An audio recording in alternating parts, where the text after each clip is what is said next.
Hey, welcome back. This is going to be another episode of Rate My Base. We are going and attacking echinz. We are attacking with my main account, Jason W. here. Uh, it should be a little unfair for me to judge this base because my account is a lot stronger. Surprisingly, I'm going to gain 8 trophies for defeating him, which is a good amount of trophies. So I don't know what the qualification there is, if his troops are high level, and that's why. He does have a lot of fireball towers and a couple bomb towers here and there, but it's very interesting how the game calculates this trophy award, because I should have a fairly easy time getting to the end of this uh, road and the gate, but we'll see. We'll see how strong the base is. For bases that are using a lot of firebolt towers, you got to bring pretty much pyromancers or a necessity. They have resistance to fire. The pyromancer here is level 7, or I should say level 5, sorry. And they do have a lot of life, 2300. And then Sonic Blast is the strongest spell in the game. It pretty much devours everything. It has a long cooldown, but it has a good 3-second duration. And then you bring Bladestorm along to take care of the barricades. It also works pretty well against troops. I like to bring Sword Ring with me because it'll be able to kill the Pyromancers, the Frosters, the Arblasters, and the Knights all in one blast. And then the troop selection, it's between Knights and Paladins. And since he has a lot of Knights, or a lot of Paladins, I like to bring Knights to kind of take care of those guys a little bit. And then I bring a cannon just for the gate at the end and other sticky situations if he has a firebolt tower in a corner where you can't really reach. The pyromancers don't have good enough range and they don't have the greatest AI, so they don't always attack the towers in the corner, especially the firebolt towers. So that's how we're going to go and attack like here. In this setup, we're going to bring out a couple pyromancers in the beginning. That's pretty much the standard opening I've found for the high-level gameplay, is starting off with pyromancers.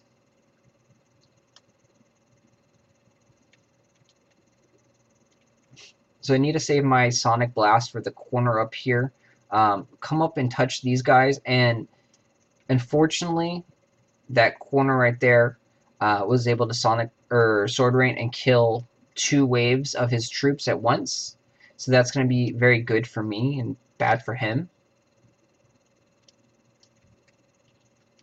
Bring out a lot more archers now. I'm going to come back to the corner because I know that's where his ranged troops are going to be sitting. Try and take out his Pyromancer there with the Sword Rain. And so that way I can call troops and not really worry about them dying. They are still going to die because you can't always protect them. You want to come back there and protect your Pyromancers pretty much at all costs.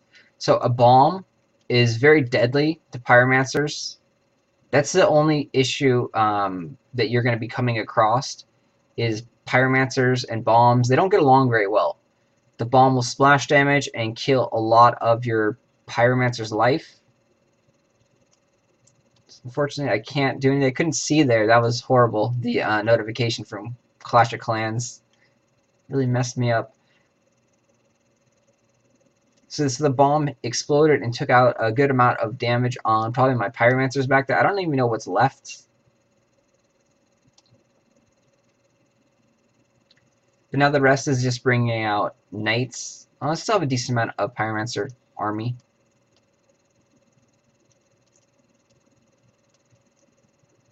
And so to bring the Pyromancers over here, you call them, and then they'll blow up that. Oh, well, they didn't. They should have, but they didn't.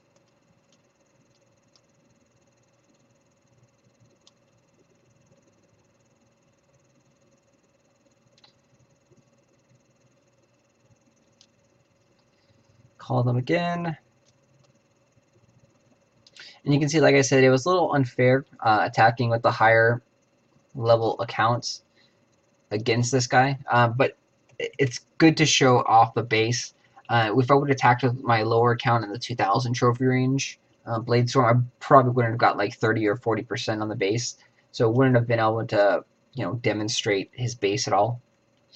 And having a lot of Fireball Towers is more advanced, high-level gameplay, because those things are expensive. They do cost, I believe it's 1.5 million each to build one.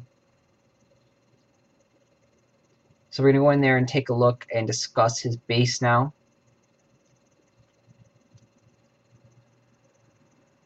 And surprising, I'm still getting 8 trophies from him again. So, like, this would be a really good base for me to farm for trophies because it was fairly easy for me to beat.